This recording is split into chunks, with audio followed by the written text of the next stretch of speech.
Pernikahan menjadikan hubungan satu tingkat lebih serius daripada sekedar pacaran. Meski sama-sama berpasangan, namun berpasangan setelah menikah jauh lebih dalam ikatan mengikat. Bukan hanya antara dua orang saja, namun antara dua keluarga. Tentu pola pikir kita juga akan meningkat menjadi lebih serius. Bagaimana cara mempertahankan hubungan dengan tali pernikahan? Di mana kita sudah sama-sama bersedia menerima bukan hanya cantik atau gantengnya, bukan hanya jago masaknya, bukan hanya tanggung jawabnya sebagai kepala keluarga, tapi juga nyebelinnya, ngeselinnya, marahnya, maupun kebiasaan-kebiasaan buruk lainnya. Dan di saat seperti itu, apakah pikiran dan prasangka kita tetap akan positif? Apakah pasangan kita bisa menjamin kehidupan kita setelah kita berpisah dari orang tua yang selama ini merawat dan membesarkan kita dengan baik? Satu titik membahagiakan dari pernikahan ialah kejelasan hubungan. Yang tadinya hanya pacaran dan penuh dengan perkiraan-perkiraan membingungkan, semacam kira-kira dia serius gak ya? Kira-kira dia mau nikahin aku gak ya? Kira-kira kapan ya dia mau nikahin aku? Dan kira-kira yang lainnya. Kemudian kita akan mulai menyusun ekspektasi baru.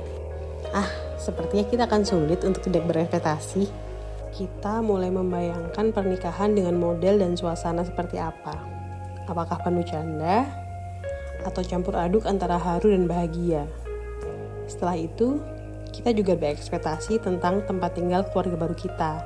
Tinggal di rumah yang seperti apa? Juga tentang liburan bersama pasangan ke tempat-tempat idaman.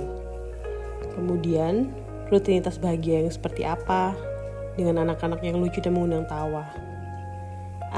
Dalam ekspektasi, semua tampak membahagiakan. Bersama pasangan, semua terlihat mudah dan membanggakan. Namun, sayangnya dengan menikah, kita jadi harus beradaptasi dengan pasangan lebih lagi. Bagaimana menghadapi bosan setelah menikah?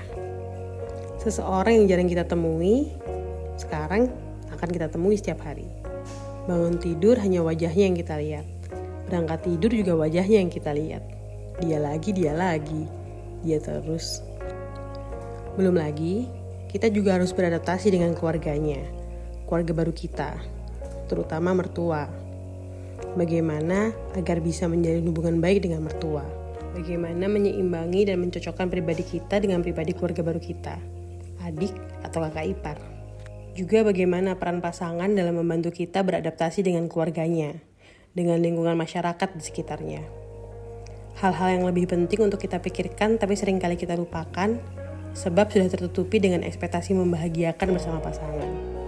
Setelah sedikit saja terjadi pertengkaran, apakah cinta itu masih terlihat sama?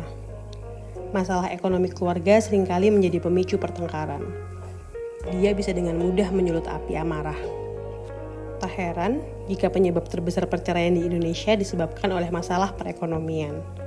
Laki-laki merasa sudah berusaha keras, tapi perempuan merasa kurang dinafkahi. Hal itu terjadi sebab tidak ada keterbukaan dalam keuangan antara suami dan istri. Ketika kebutuhan semakin bertambah, perempuan akan menuntut lebih. Sedangkan laki-laki pada umumnya dengan memberi nafkah, dia merasa sudah mencukupi tanpa tahu rincian dari kebutuhan rumah tangga.